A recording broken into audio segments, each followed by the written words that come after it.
अगर नागालैंड में uniform civil code लागू किया जाता है तो नागालैंड के 60 एमएलए के घरों को जलाकर राख कर दिया जाएगा। यह मैं नहीं कह रहा हूं, नागालैंड के ही एक 3000 मेंबर प्लस ग्रुप ने लिखित में हस्ताक्षर समेत यह वार्निंग जारी की है सरकार को। और अमित शाह ने उन पर यूएपीए नहीं लगाया है, बल्कि आश्वासन दिया है कि नॉर्थ ईस्ट के ट्राइबल्स और क्रिश्चियंस यूनिफॉर्म सिविल कोड से एग्जेम्प्ट होंगे। उधर आदिवासी संगठनों ने भी गुहार लगाई है कि झारखंड के ट्राइबल्स को 5th शेड्यूल का इस्तेमाल करके यूनिफॉर्म सिविल कोड के अंदर उनको ना लाया जाए। All India Muslim personal law board ने जाहिर तौर पे यूसीसी का विरोध किया है और यह मांग की है कि रिलीजियस माइनॉरिटीज को यूसीसी से एग्जेम्प्ट किया जाए। अभी इस बात की क्लैरिटी नहीं है कि यूनिफॉर्म सिविल कोड हमारे हिंदू अनडिवाइडेड फैमिली को छुएगा या नहीं। वही HUF जिसका इस्तेमाल हिंदू फैमिली यूनिट्स करती है और हजारों करोड़ों का टैक्स बचाती है हर साल। 2024 के इलेक्शन से कुछ ही महीने पहले यूसीसी का बवाल अब शुरू हो चुका है। लेकिन यूनिफॉर्म सिविल कोड एग्जैक्टली है क्या? इसका ड्राफ्ट, इसका प्लान, इसका व्हाइट पेपर क्या किसी ने देखा है? लेकिन यूनिफॉर्म शब्द देखकर एग्जेम्पशन की लाइन शुरू हो चुकी है। तो अगर एग्जेम्पशन और एक्सेप्शन ही करना है तो फिर यूसीसी किस बात का? कई कॉन्स्टिट्यूशनल एक्सपर्ट्स का यह मानना है कि यूसीसी पूरे तरीके से अगर लागू कर दिया गया तो नागालैंड, झारखंड ही नहीं, मुसलमान और क्रिश्चियंस ही नहीं, बल्कि लाखों हिंदुओं को बहुत सारी प्रॉब्लम्स आने वाली है। और शायद इसीलिए राम मंदिर और आर्टिकल 370 के बाद बीजेपी के तीसरे बड़े वायदे को सार्थक करने में इतना ज्यादा समय लग रहा है। पहले दो वायदों का एजेंडा थोड़ा क्लियर था, एक जगह मंदिर बनाना था, एक जगह 370 गिराना था। यूसीसी बहुत ही जटिल समस्या है, नहीं तो अभी तक लागू हो चुका होता। लेकिन इलेक्शन से पहले मोदी जी ने यूसीसी का जिन सत्ता के गलियारों में हाल ही में छोड़ ही दिया। मुद्दा इतना इंपॉर्टेंट, इतना आइडियोलॉजिकल और इतना ज्वलंत है कि बगैर किसी ड्राफ्ट, बगैर किसी बिल इस पर बहस अब छिड़ चुकी है। न्यूज चैनल्स पर मच्छी बाजार लग चुका है और काफी पार्टियों ने अपनी इनिशियल प्रतिक्रिया दे दी है। कुछ ने दबे स्वरों में इसका समर्थन किया है और कुछ ने कहा है यह तो डाइवर्जनरी टैक्टिक है। प्रधानमंत्री Modi price rise, job loss और मणिपुर के बारे में तो नहीं बोल सकते हैं, तो इसीलिए झोला लेकर निकल चले हैं सोसाइटी को पोलराइज करने।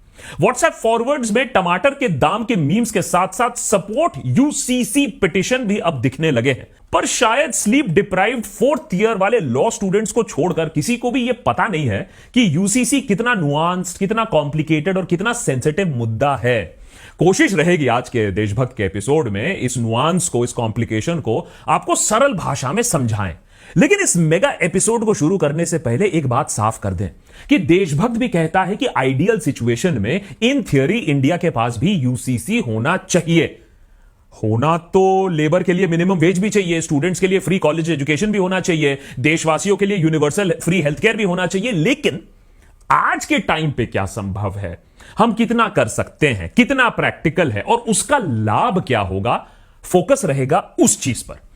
देशभक्त के आज के एपिसोड में सिंपल भाषा में बोलें तो समझेंगे कि यूसीसी क्या है, इसकी हिस्ट्री इतनी कॉम्प्लिकेटेड क्यों है, क्या सिर्फ मुसलमानों या ट्राइबल्स को ही प्रॉब्लम होगा यूसीसी के आने से या सारे family laws including Hindu united family को भी, और क्या यूसीसी सोल्यूशन है to our current day problems. अगर लागू हो जाता है तो क्या हो जाएगा और 2024 से पहले क्या इसको लाया जा सकता है जैसे कि पॉलिटिकल एक हवा चल रही है, या फिर यह एक डिस्ट्रैक्शन है। नेता टाइप आधा काम मत करो, सब्सक्राइब के साथ साथ बेल आइकॉन भी दबाओ। यूनिफॉर्म सिविल कोड, यहां यूनिफॉर्म और कोड समझना तो काफी आसान है। यूनिफॉर्म यानी एक समान, सबके ऊपर एक तरीके से लागू होने वाला, और कोड यानी कलेक्शन ऑफ लॉज जो सिमिलर इशू के बारे में एक चीज को कोडिफाई करते हैं, उस पर एक लॉ बनाते हैं। लेकिन देखते हैं कि ये सिविल क्या है, और ये थोड़ा सा लंबा है। इंडिया का legal system English legal theory से काफी इन्फ्लुएंस्ड है, और इंग्लिश लीगल थ्योरी में सिविल और क्रिमिनल दो अलग अलग कैटेगरीज होते हैं। मान लीजिए मनोज ने प्रवेश पर हमला किया और उसके चलते प्रवेश की मौत हो जाती है। अब इंग्लिश लीगल थ्योरी के हिसाब से मनोज ने जो किया वो प्रवेश के खिलाफ नहीं था, बल्कि पूरे समाज के खिलाफ एक एक्ट किया था, एक गलत काम किया था, समाज के बुनियादी उसूलों को तोड़ा था। यानी कि जब केस बनेगा कोर्ट में तो वो एक क्रिमिनल केस बनेगा, मनोज वर्सेस प्रवेश नहीं, बल्कि मनोज वर्सेस द स्टेट, जो भी स्टेट है, इंडिया या इंग्लैंड हो। दूसरी तरफ सिविल मामले जो होते हैं वो मनोज और प्रवेश के आपसी संबंधों से डील करते हैं, जैसा कि इंप्लॉयमेंट कॉन्ट्रैक्ट ले लीजिए, शादी ले लीजिए। ऐसे मामलों में केस मनोज वर्सेस प्रवेश का बनेगा, व्यक्ति बनाम व्यक्ति, स्टेट एम्पायर समझ लीजिए उस केस में। असॉल्ट, मर्डर, किडनैपिंग, थेफ्ट, ये कुछ एग्जांपल्स हैं क्रिमिनल मामलों का। और हिंदुस्तान में यूनिफॉर्म क्रिमिनल लॉ ऑलरेडी है। कोई हिंदू चोरी करे, कोई मुसलमान, सिख, ईसाई चोरी करे, कायदे से सजा सबको एक ही मिलती है, अलग अलग कम्युनिटीज के अकॉर्डिंग नहीं। हां, कहीं कहीं कुछ लोगों को मालाएं पहनाई जाती हैं, but that's beside the point. अब आते हैं सिविल मामलों पर। इसमें काफी चीजें आती हैं। प्रॉपर्टी लॉ है, घर का खरीदना, उसका बेचना, contract, employment contract, sale purchase, rent, lease deed, और बिजनेस और कंज्यूमर रिलेटेड इश्यूज, और फैमिली लॉ, शादी, डिवोर्स टाइप मामले। अब हिंदुस्तान में ज्यादातर सिविल मामलों में भी एक यूनिफॉर्मिटी है। प्रॉपर्टीज लॉ हो, कॉन्ट्रैक्ट्स हो, आपके मजहब के हिसाब से यहां रूल नहीं चलता है। पर एक ऐसा सिविल मुद्दा है जहां मजहब के मुताबिक लॉ बदलता रहता है, और वो है फैमिली लॉ। फैमिली लॉ यानी शादी, तलाक, मेंटेनेंस, अडॉप्शन और सक्सेशन से जुड़े हुए लॉज। यूनिफाइड सिविल कोड का मुद्दा इन्हीं फैमिली लॉज के बारे में है कि फैमिली लॉज भी यूनिफॉर्म हो, एक समान हो। और यहां आपके दिमाग में अब सवाल उठने लगेगा कि भाई, जब बाकी सारे इतने लॉज सिमिलर, सेम हो चुके हैं, समान हो चुके हैं, तो फैमिली लॉ क्यों नहीं? यह जानने के लिए हमारे ऑडियंस का फेवरेट सेक्शन बहुत जरूरी है, जो कि है हिस्ट्री, जहां अंग्रेज अपनी लीगल थ्योरी के साथ एंट्री मारते हैं इनटू इंडिया। देखिए, अगर किसी के घर में चोर घुसता है तो वो चोरी करने पर फोकस करेगा ना, या फिर मियां बीवी वहां अगर लड़ रहे होंगे तो उसको सुलझाने बैठ जाएगा। अंग्रेज भी इसी तरीके से हिंदुस्तान में आए और पूरी शिद्दत के साथ हिंदुस्तान को लूटने का काम शुरू कर दिया। पर जैसे जैसे ईस्ट इंडिया कंपनी के पास पॉलिटिकल कंट्रोल बढ़ता रहा, तो वो धीरे धीरे ट्रेडर्स से रूलर्स बनने लगे, और उनको अपने कंट्रोल वाले एरियाज में एडमिनिस्ट्रेशन का काम भी शुरू करना पड़ा।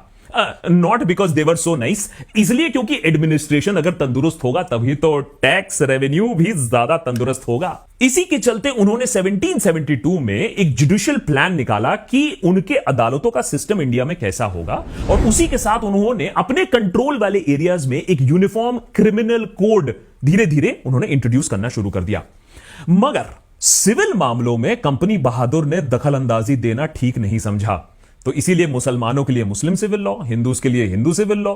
लेकिन प्रॉब्लम तब भी है क्योंकि हिंदू और मुसलमानों में भी अपने कास्ट, अपने रिलीजन, अपने सेक्ट्स की काफी डिफरेंसेस हैं। तो फिर अंग्रेजों ने कोशिश किया, अच्छा ठीक है, थोड़ा शास्त्र पढ़ेंगे, थोड़ा कुरान पढ़ेंगे, और मुस्लिम्स और हिंदूज के लॉज को भी थोड़ा ऑर्गेनाइज या कोडिफाई करने की कोशिश की गई। हालांकि कस्टमरी प्रैक्टिसेस के लिए एग्जेम्पशंस उन्हें भी बनाने पड़े क्योंकि ये इतने तगड़े थे। मगर समय समय के साथ ये लॉज भी थोड़े चेंज होते रहे, और अंग्रेजों की जो पॉलिसी थी of non interference in religion, उसमें भी थोड़ा चेंज होने लगा। खास करके जब राजा राम मोहन रॉय जैसे सोशल रिफॉर्मर्स ने हुकूमत पर काफी प्रेशर डाला। इसीलिए 1829 में बंगाल सती रेगुलेशन एक्ट पास हुआ। 1856 में हिंदू विडो रीमैरिज एक्ट पास हुआ। ये काफी फार रीचिंग लेजिस्लेशंस थे, और इसी के साथ साथ अंग्रेजों ने लॉ कमीशंस भी बैठाने शुरू किए और अलग अलग लॉज पास करने लगे यूनिफॉर्मिटी बनाने के लिए हमारे सोसाइटी में। 1859 CPC, 1860 IPC, 1861 CrPC, 1872 Indian evidence act, 1872 Indian contracts act, 1873 Indian oaths act, 1873 में ही स्पेशल मैरिज एक्ट। चेंजेस काफी किए गए, लेकिन ये चेंजेस उतने भी काफी नहीं थे। मुस्लिम्स हो या हिंदू लॉ हो, इनहेरिटेंस के मामले में इक्वालिटी तब भी नहीं थी। मुस्लिम लॉ में महिलाओं के लिए राइट टू डिवोर्स नहीं था। हिंदू लॉ में तो डिवोर्स का कॉन्सेप्ट ही नहीं था। हजारों सालों की प्रथा कोई भी एक झटके में खत्म नहीं कर सकता है। As a matter of fact, कुछ दशकों में भी नहीं खत्म कर सकता है। इसके लिए बहुत ज्यादा टाइम लगता है। इसीलिए जैसे जैसे इंडिपेंडेंस का टाइम आने लगा, तो इस मामले पर काफी डिबेट होने लगा कि भाई अब इंडिपेंडेंस आ रहा है, अब क्या करें। अब यूसीसी ना लाने का उस समय में नेहरू की क्या उसमें कोई रोल था, उनकी कोई गलती थी, वो बताते हैं अभी आपको। लेकिन उससे पहले quick thanks to today's episode partners coding invaders, जो आपको देता है एक जॉब गारंटी अगर आप नॉन आईटी फील्ड से हो और आईटी सेक्टर में स्विच करना चाहते हो। इमेजिन करो कि आप एक सिविल इंजीनियर हो और कोडिंग इन्वेडर्स की मदद से आप एक हाई पेइंग आईटी जॉब पा सकते हैं, like a data analyst within 6 to 8 months. Data analyst आज डिमांड में इसलिए है क्योंकि छोटी से बड़ी कंपनीज आज डेटा के बेसिस पे डिसीजंस लेती है, लेकिन इस डेटा को कलेक्ट करना, क्लीन करना, इंटरप्रेट करना और उसके बेसिस पे डिसीजंस रेकमेंड करना अपने आप में एक स्किल है, और ये स्किल हमारे देश में अभी लैकिंग है। इसीलिए बहुत जॉब ओपनिंग्स आपको दिखेंगी, इंडिया ही नहीं ग्लोबली भी। वर्ल्ड इकोनॉमिक फोरम ने डेटा एनालिस्ट को one of the top growing jobs in the US माना है। कोडिंग इन्वेडर्स का content is designed from scratch to expert level. अगर आपको कोई सी ऑफ कोडिंग नहीं मालूम है तब भी आप यह काम कर सकते हो, क्योंकि आपको मिलता है expert guidance with one on one mentorship, live and recorded classes मिलते हैं। कोडिंग इन्वेडर्स का प्लेसमेंट रेट 93% है विद गारंटीड जॉब प्लेसमेंट। माने अगर जॉब नहीं मिलती है तो 100% पैसा वापस। कोडिंग इन्वेडर्स में आप सीखेंगे real business case studies, job oriented projects, assignments which has been designed by industry experts. पिछले 6 से 7 महीनों में कोडिंग इन्वेडर्स की मदद से 20,000 कैंडिडेट्स को 7 से 30 लाख रुपए तक के जॉब पैकेजेस मिल चुके हैं। तो अगर आप अपने आप पर इन्वेस्ट करना चाहते हो, डिस्क्रिप्शन में दिए गए फिर आप लिंक को क्लिक करो और अपने आप को अपस्किल करो। हां, if you use code DB27 you will get a 27% fee discount on the job guarantee batch. लेकिन ये सिर्फ फर्स्ट 150 कैंडिडेट्स के लिए ही लिमिटेड है, तो अगर आपने बेल आइकॉन दबाया है तभी आप बेनिफिट में रहोगे। Anyways, back to the story. आजादी के बाद अंबेडकर और नेहरू चाहते थे कि यूनिफॉर्म सिविल कोड आए। Directive principles of state policy में उनकी यह मंशा हमें साफ दिखती है, मगर वो ये जानते थे, ये मानते थे कि पोस्ट पार्टीशन वायलेंस और प्रिंसली स्टेट्स के इंटीग्रेशन के प्रोसेस के चलते एक और नया चैलेंज आप नहीं ले सकते हो, यूसीसी उस समय आप नहीं ला सकते हो। हम अक्सर भूल जाते हैं कि हमारे देश के शुरुआती दशकों में वेस्टर्न नेशन शर्त लगाते थे कि इंडिया से ना हो पाएगा, हम गरीबी और भूखमरी से उसके दलदल से निकल नहीं पाएंगे। आज जो हम सुपर पावर की कगार पर खड़े हुए हैं उसकी नींव ये पिछले 70 सालों में ही डली है। अंबेडकर की राय थी कि यूसीसी बनाई जानी चाहिए, मगर उसे ऑप्शनल कर दें, और नेहरू यह मानते थे कि यूसीसी से पहले देश में एक हिंदू कोड बिल पास हो जो हिंदू फैमिली लॉस को मॉडर्नाइज करे, क्योंकि नेहरू जानते थे कि वो अपनी पॉपुलैरिटी का इस्तेमाल करके इसको कोडिफाई कर सकते थे, हिंदू कम्युनिटी को रिफॉर्म कर सकते थे, उन्हें कन्विंस कर सकते थे। और ये होना भी वैसे ही चाहिए। यूसीसी बिल भी कंसल्टेशन के साथ आना चाहिए, जबरन ठूसना नहीं चाहिए किसी के ऊपर। कंजर्वेटिव हिंदू लीडर्स ने उस समय भी इस बिल का काफी ऑपोजिशन किया था, मगर 52 के जनरल इलेक्शन के बाद जब नेहरू ने अपनी एब्सोल्यूट मेजॉरिटी साबित कर दी तो ज्यादा ऑपोजिशन का स्कोप था नहीं। नेहरू ने उसको यूज किया, अपनी पॉपुलैरिटी को यूज किया, और एक साथ तो वो बिल नहीं पास कर पाए, लेकिन 4 इंपॉर्टेंट अलग अलग हिस्सों में लॉज पास हुए। ये कौन से थे? 1955 Hindu marriage act, 1956 Hindu succession act, 1956 Hindu minority and guardianship act and 1956 Hindu adoption and maintenance act. और इन एक्ट्स में हिंदू को इस तरीके से डिफाइन किया गया है कि हिंदू यानी वो सारी कम्युनिटीज जो मुस्लिम, पारसी, क्रिश्चियन, जू या ट्राइबल नहीं है। तो बेसिकली नेहरू ने लगे हाथ Sikh, Jain, buddhist family laws को भी एक हद तक मॉडर्नाइज कर दिया। मकसद तो यही था कि जल्द ही बाकी लोग भी ये फैमिली लॉज देखें और अपने आप को मॉडर्नाइज करने की राह पर चल रहे, जिससे कि यूसीसी बने, उसके बनने का रास्ता अपने आप खुल जाए, जैसे कि आर्टिकल 44 चाहती थी। लेकिन अनफॉर्चुनेटली ऐसा हुआ नहीं है, और इस वजह से आज बहुतों का मानना है कि uniform civil code by force ही लगाना पड़ेगा अगर आपको directive principles of state policy के शब्दों को अगर साकार करना है। वैसे directive principles of state policy में यह भी लिखा है कि देश में कंप्लीट अल्कोहल प्रोहिबिशन हो और वेल्थ इनइक्वालिटी ना बढ़े। ये दोनों चीजें तो ना होने वाली हैं। मेन कॉन्स्टिट्यूशन मुद्दा डायरेक्टिव प्रिंसिपल्स नहीं है, बल्कि इंडिविजुअल राइट्स और कम्युनिटी राइट्स का है। समझाता हूं। हमारे कॉन्स्टिट्यूशन के पार्ट 3 में आर्टिकल 14 टू आर्टिकल 24 इंडिविजुअल्स की राइट को, इक्वालिटी और फ्रीडम प्रोटेक्ट करती है, और आर्टिकल 25 से आर्टिकल 30 रिलीजियस फ्रीडम को प्रोटेक्ट करती है। आर्टिकल 25 के अंडर सबको right to profess, practice and propagate any religion मिलता है, मगर इस पर रीजनेबल रिस्ट्रिक्शंस लगते हैं। सबसे इंपॉर्टेंट रिस्ट्रिक्शन है फ्रीडम ऑफ रिलीजन के चलते दूसरे के फंडामेंटल राइट्स को आप ठेस नहीं पहुंचा सकते हो, और इसी के चलते एबोलिशन ऑफ अनटचेबिलिटी हुआ कि भाई आप ये नहीं कह सकते हो कि नहीं भैया अनटचेबिलिटी तो मेरे पार्ट ऑफ रिलीजन है, तो आप ऐसा नहीं कर सकते हो क्योंकि आप दूसरे पर ठेस नहीं पहुंचा सकती हो। तो यहां प्रेसिडेंस काफी साफ है कि अगर मामला इक्वालिटी और प्रोग्रेस का है तो सरकार और कोर्ट्स रिलीजन में इंटरफेयर कर सकती हैं। जब यूसीसी का मुद्दा उठता है तो शिकायत यह होती है कि मुस्लिम पर्सनल लॉ में इंटरफेरेंस तो कोई नहीं करता है, नहीं हुई है, जबकि वो बहुत रिग्रेसिव और अनइक्वल है। शायद आपके मन में भी यह सवाल उठ रहा हो, तो चलिए इस डिबेटेबल, इस कंट्रोवर्शियल इशू को उठाते हैं। इस डिबेट में सबसे ज्यादा, सबसे पहला, सबसे नोन, सबसे चर्चित केस होता है शाह बानो केस। बात 1970s की है। 70 साल की शाह बानो ने कोर्ट में केस किया कि वो और उनके पति अहमद खान लीगली मैरिड हैं, मगर अब सेपरेट हो चुके हैं, और अहमद खान मेंटेनेंस के लिए जो पैसा भेजते थे वो उन्होंने भेजना बंद कर दिया है। केस फाइल होने के बाद अहमद खान ने शाह बानो को तलाक दे दिया और कहा कि उनको अब लीगली सिर्फ इद्दत पीरियड तक, यानी 3 महीनों तक शाह बानो को मेंटेनेंस अब देना है। कोर्ट का फैसला आया और कोर्ट ने कहा कि भाई देखो, केस तो बनता है सीआरपीसी सेक्शन 125 का, जो मेंटेनेंस लॉ का है। उसके हिसाब से अगर पति और पत्नी का डिवोर्स हो जाता है, पत्नी ने फिर से शादी नहीं की और पैसा कमाने की एबिलिटी नहीं है, सक्षम नहीं है, और पति पैसे कमाता है, तो उस पति को अपनी एक्स वाइफ को फाइनेंशियली मेंटेनेंस देना पड़ेगा। यह लॉ है। और कोर्ट ने कहा कि भाई अहमद खान, सीआरपीसी सेक्शन 125 के तहत जब तक शाह बानो जिंदा है तब तक मंथली एलिमनी आपको देनी पड़ेगी। एक बहुत ही प्रोग्रेसिव और इंपॉर्टेंट इंटरफेरेंस इनटू मुस्लिम पर्सनल लॉ में माना जाता है इस जजमेंट को। मगर बदकिस्मती से बात यह हुई कि तभी राजीव गांधी, जो उस टाइम पे नए नए प्रधानमंत्री बने थे, कंजर्वेटिव मुस्लिम मिनिस्टर्स और organisations like all India Muslim personal law board के प्रेशर में आके इस डिसीजन को ओवरटर्न करने की एक कोशिश हुई और एक ऐसा लॉ बनाया गया, Muslim women protection of rights on divorce act, जिसके तहत मुस्लिम हस्बैंड को, एटलीस्ट उस समय इसको ऐसे पढ़ा गया कि मुस्लिम हस्बैंड को सिर्फ 3 महीने तक मेंटेनेंस करना पड़ेगा। उसके बाद मेंटेनेंस का जिम्मा वाइफ की फैमिली मेंबर्स या वक्फ बोर्ड पर पड़ता है। राजीव गांधी का यह फैसला अपीजमेंट की तरह देखा गया और बहुत ही एक बेकार एक्ट इसको माना जाता है। लेकिन कहानी यहां खत्म नहीं होती है। दनियाल लतीफी, जो शाह बानो के लॉयर थे, उन्होंने सुप्रीम कोर्ट में एक रिट पिटिशन फाइल किया राजीव गांधी के इस लॉ के खिलाफ।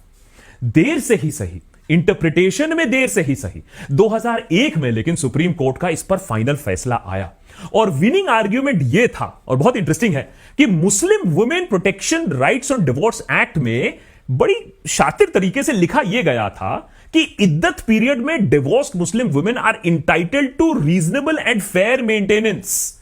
कहीं टाइम फ्रेम मेंशन नहीं किया गया था। और यही लतीफी साहब ने शानदार आर्ग्यूमेंट डाला कि रीजनेबल एंड फेयर यानी जब तक महिला अपनी पूरी जिंदगी प्री डिवोर्स स्टैंडर्ड में उनको निकालना चाहिए, और अगर डिवोर्स के बाद हस्बैंड ये जिंदगी भर का मेंटेनेंस अमाउंट 3 महीनों में ना दे सके तो कोई बात नहीं, आप मंथली इंस्टॉलमेंट्स में दे दो, जैसा कि सीआरपीसी सेक्शन 125 के तहत ऐसे में ही होता है। अब आप समझे, राजीव गांधी ने जिस लॉ को पास करके शाह बानो केस को ओवरटर्न किया, वो लॉ खुद ही फिर से ओवरटर्न हो चुका है कोर्ट में, और मुस्लिम महिला को आज के इंडिया में वही मेंटेनेंस का हक मिलता है जो एक हिंदू महिला को मिलता है। अब यह सब मैं आपको क्यों बता रहा हूं? क्योंकि शाह बानो और दनियाल लतीफी तो मुसलमान ही थे और उन्हीं की जद्दोजहद से मुस्लिम मेंटेनेंस लॉ में इतना बड़ा प्रोग्रेसिव रिफॉर्म पॉसिबल हुआ था। समझाता हूं, एक और एग्जांपल देता हूं। Hindu minority and guardianship act 1956, उसमें यह लिखा है कि एक हिंदू संतान का नेचुरल गार्जियन उसका पिता ही हो सकता है। बड़ा मिसोजिनिस्टिक लॉ है भाई ये। मैं माता क्यों नहीं, मां क्यों नहीं? तो 1999 में सुप्रीम कोर्ट ने एक केस की सुनवाई करते समय इस प्रोविजन को खारिज कर दिया और यह कहा that the father, and I quote, can not be ascribed to be a preferential right over the mother in the matter of guardianship. Uniform civil code का डिबेट में पॉलीगमी का भी इशू आता है, पर नंबर्स इसके बारे में क्या कहते हैं? 1961 तक सरकारी सेंसस डेटा में रिलीजन वाइज मैरिज डेटा भी कलेक्ट किया जाता था। हिंदूज में जहां पॉलीगमी का परसेंटेज 5.8 था, मुसलमानों का था 5.7। 1974 में एक सरकारी committee, the committee on the status of women in India, ने पॉलीगमी पर एक सर्वे किया और उसमें भी ऑलमोस्ट सेम नंबर्स उनको दिखने को मिले। हाल ही में नेशनल फैमिली हेल्थ सर्वे के मुताबिक पॉलीगमी का परसेंटेज अक्रॉस रिलीजन कम हुआ है। सर्वे में 1.9% शादीशुदा मुसलमान महिलाओं ने कहा कि उनके पति के पास उनको छोड़कर और बीबियां हैं। यही आंकड़ा शादीशुदा हिंदू महिलाओं के लिए 1.3% रहा। Mumbai based Indian institute of population sciences के एनालिसिस के मुताबिक पॉलीगमी ट्राइबल कम्युनिटीज में सबसे ज्यादा है आज के डेट में, और अक्रॉस कम्युनिटी जैसे जैसे इनकम लेवल बढ़ती है वैसे वैसे पॉलीगमी का रेट कम होता रहता है। इंस्टीट्यूट ने अपने रिसर्च पेपर में खुद ही इस बात को कंक्लूड किया है कि भाई इससे पहले कि कोई इसको सोशल या डेमोग्राफिक मुद्दा बनाए, यह याद रखा जाए कि देश में पॉलीगमी की परसेंटेज वैसे ही बहुत धीरे धीरे कम हो रही है और डिक्रीज हो रही है और धीरे धीरे यह फेड अवे कर जाएगी। लेकिन ये 1%, 2% को लेकर सोशल फॉल्ट लाइन निकालकर इसी के ऊपर पॉलिटिक्स बनाया जाता है और सबको बताया जाता है कि भाई खतरे में है, पूरी सोसाइटी खतरे में है। मोदी जी ने कहा है कि जब तक घर में सभी सदस्यों पर एक जैसा कानून लागू नहीं होता है तब तक घर कैसे चलेगा। मोदी जी का इशारा किस तरफ था वो आप कपड़े देखकर समझ सकते हैं, मगर टेक्निकली उन्होंने बात सही कहा है। बात यहां असल में मर्द और औरत के बीच में इनइक्वालिटी की है, और यूनिफॉर्म सिविल कोड कम से कम जेंडर जस्टिस तो ला सकती है हमारे देश में, लेकिन क्या और भी तरीके हैं? हिंदुस्तान में किसी भी फैमिली कोड में जेंडर इक्वालिटी मौजूद नहीं है। Let's make it very clear. यहां तक कि स्पेशल मैरिजेस एक्ट में भी आज के डेट में भी प्रॉब्लम्स है। 21st लॉ कमीशन ने फैमिली लॉ के ऊपर एक बेहतरीन पेपर छापा था 2018 में, जिसमें फैमिली लॉज को एनालाइज किया गया था। क्योंकि आपके पास 185 पेजेस रिपोर्ट पढ़ने का टाइम नहीं है, तो हम आपको कॉन्साइज में बता देते हैं। फैमिली लॉज की प्रॉब्लम्स पर गौर करते हैं, हम आपको बता देते हैं। Quick look at family laws और उसके प्रॉब्लम्स में। हिंदू सक्सेशन लॉ जो 2005 के अमेंडमेंट के बाद ज्यादा प्रोग्रेसिव हुआ है, ज्यादा इक्वल बना है, उसमें अब भी डिस्क्रिमिनेशन मौजूद है। फॉर एग्जांपल, जायदाद के बंटवारे के लिए पुरुष का मैरिटल स्टेटस कंसिडर नहीं होता है, मगर महिला का होता है। इसके चलते कुछ केसेस में यहां तक हो चुका है कि पत्नी ने खुद से पैसे कमाकर प्रॉपर्टी खरीदी है, पर अचानक पति और पत्नी दोनों की मौत हो जाती है, जिसके बाद पत्नी की सारी प्रॉपर्टी उसके इन-लॉज की हो जाती है। और पत्नी के खुद के मां बाप हो सकते हैं, बूढ़े मां बाप हो या सिबलिंग्स हो, उन्हें कुछ नहीं मिलता है। वहीं दूसरी तरफ मुस्लिम फैमिली लॉ में आज तक हिंदुस्तान में बेटी और बेटे को इनहेरिटेंस इक्वल देने का कोई सिस्टम नहीं मिला है। उसके ऊपर से मुस्लिम इनहेरिटेंस लॉ ऑर्फन्ड ग्रैंडचिल्ड्रन के मामले में बहुत अनजस्ट माना जाता है। हिंदू सक्सेशन लॉ के तहत बेटा बेटी शेयर इक्वल मिलता है प्रॉपर्टी में इंटरस्टेट सक्सेशन में। यानी अगर किसी की मौत हो गई और उन्होंने कोई विल, कोई वसीयत नहीं लिखी है, तो प्रॉपर्टी इक्वली बटेगी। काफी प्रोग्रेसिव है। मगर हिंदू सक्सेशन एक्ट के सेक्शन 30 के तहत एक हिंदू अपनी सारी प्रॉपर्टी, चाहे तो वो सेल्फ एक्वायर्ड प्रॉपर्टी हो या एंसेस्ट्रल प्रॉपर्टी हो, वो सारी प्रॉपर्टी को अपने मन चाहे इंसान को दे सकता है। जबकि मुस्लिम लॉ में ऐसा नहीं है। वहां बेटी को बेटे से कम मिलता है, मगर गारंटीड कुछ तो मिलता है। क्योंकि मुस्लिम लॉ के तहत एक मुस्लिम सिर्फ अपनी प्रॉपर्टी का 1/3, 1/3 वसीयत करके किसी के नाम कर सकता है, बाकी का 2/3 लीगल एस को ही मिलता है। लेकिन मुस्लिम फैमिली लॉ में देखिए कितना ज्यादा गेपिंग होल है। एज ऑफ कंसेंट को कोडिफाई नहीं किया गया है अभी तक, और इसकी सख्त जरूरत है कि इसको कोडिफाई किया जाए जल्द से जल्द। कमीशन ने अपनी रिपोर्ट में polygamy under Muslim civil law को भी अनइक्वल बताया, क्योंकि यह हक सिर्फ पुरुष को यहां मिलता है। और उम्मीद यह है कि सुप्रीम कोर्ट इस पर भी जल्दी कोई फैसला करे, जैसे कि 3 तलाक के केस में किया था। अब यह पॉइंट आउट भी करना जरूरी है कि हिंदूज में भी इल्लीगल होने के बावजूद बिगमी यानी दो शादियां करना और चाइल्ड मैरिज के बहुत सारे केसेस रिपोर्ट होते हैं, और इस चीज की भी निगरानी होनी चाहिए। अरे पैंडेमिक के टाइम पे तो चाइल्ड मैरिजेस हमारे देश में बढ़ी हैं। These are hard data facts. आप राजस्थान में जाकर देख लीजिए, आज के डेट में भी 25% शादियां हो रही हैं, अंडर एज शादियां हो रही हैं। लेकिन जैसा कि कहा, यह चीजें टाइम लगती हैं चेंज होने में। 2-3 दशक पहले ये 65% था under as marriage in Rajasthan. Parsi family loss को देख लीजिए। अगर कोई पारसी महिला एक गैर पारसी पुरुष के साथ शादी करती है, तो पारसी महिला अपना पारसी स्टेटस ही खो देती है। उसके चलते उनके बच्चों को अपने मैटरनल ग्रैंड पेरेंट्स की इनहेरिटेंस नहीं मिल सकती है। स्पेशल मैरिज एक्ट में भी प्रॉब्लम्स है, खास करके शादी का वो 30 डे वाला पब्लिक नोटिस वाला इशू, जिस वजह से बहुत इंटरफेथ और इंटरकास्ट कपल्स जो भागकर शादी करते हैं, उनकी फैमिलीज को पता चल जाता है, क्योंकि वहां तो कोर्ट में नोटिस लगा हुआ है 30 दिन का। इसके चलते जबरदस्ती शादियां तोड़वाई जाती हैं, खून खराबे होते हैं, ऑनर किलिंग होती है। रिपोर्ट ने सिर्फ प्रॉब्लम्स ही नहीं, कुछ सॉल्यूशंस के बारे में बात की थी, जैसा कि मैरिज रजिस्ट्रेशन को कंपलसरी बनाओ, एक यूनिफॉर्म एज ऑफ कंसेंट पास करो, डाइवोर्स प्रोसेस को सिंप्लीफाई करो, और स्पेशल मैरिज एक्ट का ये जो पब्लिक नोटिस पीरियड है, ये जो तमाशा होता है, इसको बंद करो। मगर इसी रिपोर्ट ने यूसीसी को नीदर नेसेसरी नॉर डिजायरेबल बताया है, क्योंकि ये हमारे कानून के दायरे में ही ये सारी चीजें हो सकती हैं। सबसे बड़ा रीजन है कि लॉज को यूनिफॉर्म लाना सिंपल बात नहीं है। यूसीसी छोड़िए, सिर्फ हिंदूज के अंदर ही आप देख लीजिए कितने सारे लॉज हैं। हिंदू मैरिज एक्ट के सेक्शन 5 के तहत सगोत्र यानी एक ही गोत्र में शादी मना है लीगली। इसका मतलब यह है कि दूल्हे के साइड से 5 पीढ़ियों तक और दुल्हन के साइड से 3 पीढ़ियों तक कोई कॉमन एंसेस्टर नहीं होना चाहिए।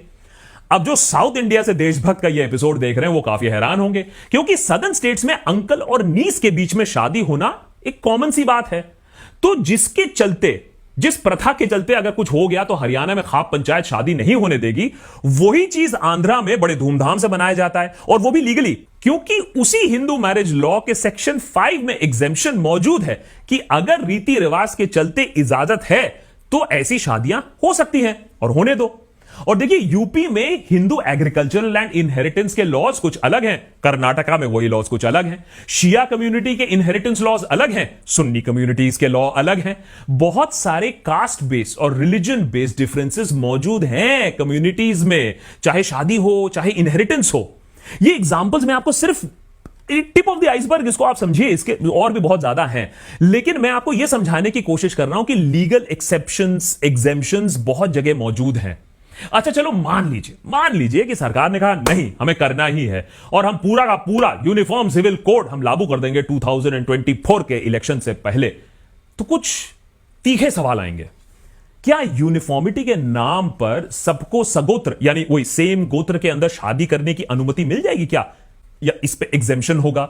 Hindu undivided family 21st law commission के हिसाब से तो इसको हटा देना चाहिए क्योंकि इससे बहुत सारा टैक्स लॉस होता है। तो क्या यूनिफॉर्म सिविल कोड चलते HUF को खारिज कर दिया जाएगा? वही HUF मान लीजिए 10,000 से ज्यादा HUF टैक्सेस जमा करते हैं और हजारों करोड़ का घाटा होता है हमारे सरकार को क्योंकि HUF एक टैक्स सेविंग इंस्ट्रूमेंट बनकर बैठ गया है। तो इसको छुआ जाएगा या यहां भी एग्जेम्पशन मिल जाएगा? 2005 में जो हिंदू सक्सेशन एक्ट अमेंड हुआ था तो उसके कुछ हद तक रेट्रोस्पेक्टिव एप्लीकेबिलिटी थी, यानी 2005 से पहले भी जो प्रॉपर्टी बटी थी उसमें भी ये लॉ अप्लाई होता है। तो अब जब यूसीसी आएगा तो क्या उसका भी कुछ हद तक रेट्रोस्पेक्टिव एप्लीकेशन होगा या यहां भी एग्जेम्पशन होगा? क्या ये यूसीसी ट्राइबल कम्युनिटीज पर भी लागू होगा? कुछ ट्राइब्स इंडिया में मेट्रियाकल हैं, माने जहां प्रॉपर्टी बाप से बेटे नहीं मां से बेटी को इनहेरिट होता है, उन ट्राइब्स का क्या होगा?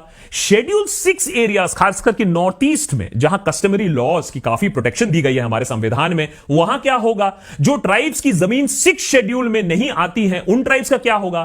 क्या छत्तीसगढ़ के आदिवासियों पर भी यूसीसी लागू होगा या वहां भी एग्जेम्पशन हो जाएगा? इन सवालों पर कोई ठोस जवाब है नहीं क्योंकि यूसीसी है क्या वही हमें मालूम नहीं आज तक। कुछ लोग कहते हैं कि भाई देखो गोवा के तरफ, वहां तो पहले से ही यूसीसी मौजूद है, मगर गोवा का यूसीसी तो कॉमेडी शो चल रहा है। जैसे अगर हिंदू मैरिज है और पत्नी 30 साल की हो गई है और बेटा पैदा नहीं कर पाई तो पति के पास दूसरी शादी करने की अनुमति होती है। फकीरी प्रो मैक्स चल रही है और ये सिर्फ एक प्रॉब्लम बता रहा हूं जो गोवा की यूसीसी में है।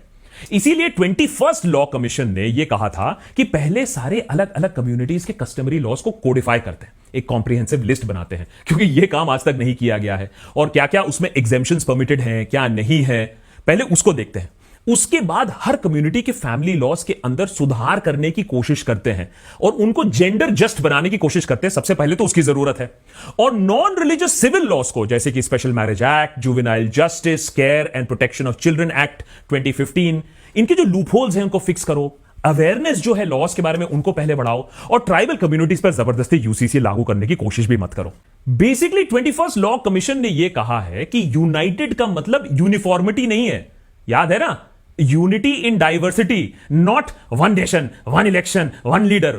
वो यूनिटी नहीं होता है, हमें अपनी डाइवर्स इंडिया को याद रखना चाहिए और डाइवर्सिटी के नाम पर ह्यूमन राइट्स को कॉम्प्रोमाइज नहीं करना चाहिए, बिल्कुल मानता हूं, लेकिन हम तो सिर्फ पॉलिटिक्स खेल रहे हैं यूनिटी के नाम पर। करने की यह जरूरत है कि यूसीसी को छोड़ो, अपनी कम्युनिटीज फैमिली लॉज को उनको ऊपर लाओ, उनको बरकरार करो, उनके अंदर जेंडर इक्वालिटी लाओ ताकि स्पिरिट सब में सेम हो और धीरे धीरे सबके पास सेम लॉज आ जाएं। बीजेपी सरकार ने ऑब्वियसली 21st लॉ कमीशन की इस रिपोर्ट के सजेशंस पर अमल नहीं किया है। उल्टा सरकार ने 22nd लॉ कमीशन, जिसका टर्म अभी 2023 में खत्म होने वाला था, उसको अगस्त 2024 तक एक्सटेंड कर दिया है। एकदम एंड में उनको यूसीसी पर एक रिपोर्ट बनाने का काम सौंप दिया है ताकि रिपोर्ट 2024 जनरल इलेक्शंस के साथ कोइंसाइड करे। अब जाहिर सी बात है ये पोलराइजेशन के लिए हो रहा है, डिबेट के लिए हो रहा है, वोट्स के लिए हो रहा है, या जेंडर इक्वालिटी, जेंडर जस्टिस और देश के लिए हो रहा है, ये आप समझ लीजिए। और ये पोलराइजेशन का एजेंडा तब तक चलता रहेगा जब हम इन मुद्दों को लेकर सिर्फ सुपरफिशियली इंगेज करेंगे, व्हाट्सएप लेवल तक। इसीलिए हमें यह कोशिश करनी होगी और कम से कम इस वीडियो से हम कोशिश यही कर रहे हैं कि आपको भी पूरे डिटेल्स, पूरे नुआंस समझ में आए कि ये यूसीसी का मुद्दा इतना कॉम्प्लिकेटेड क्यों है। याद रखिए, एक ही घर में 2 सदस्यों के अलग अलग नियम हो सकते हैं, खास करके अगर वो घर 1.4 बिलियन स्ट्रांग हो और वो घर हमारे देश जैसा विशाल हो। तो कितना पॉलिटिक्स हो रहा है यूसीसी को लेकर और कितना असल में देश को लेकर बात हो रही है यूसीसी को लेकर। और अगर यूसीसी लागू हो भी जाता है तो क्या आपको नौकरी मिलने वाली है, क्या हमारा पर कैपिटा बढ़ने वाला है, या हम 5 ट्रिलियन टन इकोनॉमी बन जाएंगे? यही बात आपको सोचने की जरूरत है कि फॉल्ट लाइन्स को खरीदे जा रहे हैं वोट बटोरने के लिए या देश को आगे ले जा रहा है। नेता टाइप आधा काम मत करो, सब्सक्राइब के साथ साथ बेल आइकॉन भी दबाओ। अच्छी तरीके से मालूम है देशभक्त पे ये सबसे लंबा एपिसोड रहा है आज तक का, क्योंकि यूसीसी का मुद्दा भी इतना ही लंबा और कॉम्प्लिकेटेड रहा है। Thanks so much to coding invaders for making this episode possible. नीचे मैंने कोडिंग इन्वेडर्स का लिंक देकर रखा है। अगर आप अपने आप को अपस्किल करना चाहते हो, आईटी फील्ड में शिफ्ट करना चाहते हो, तो जरूर ट्राई आउट करो कोडिंग इन्वेडर्स। कोड भी देकर रखा है DB27, 27% फी डिस्काउंट, अगर only for the first 150 for the job guarantee batch. Many thanks for joining.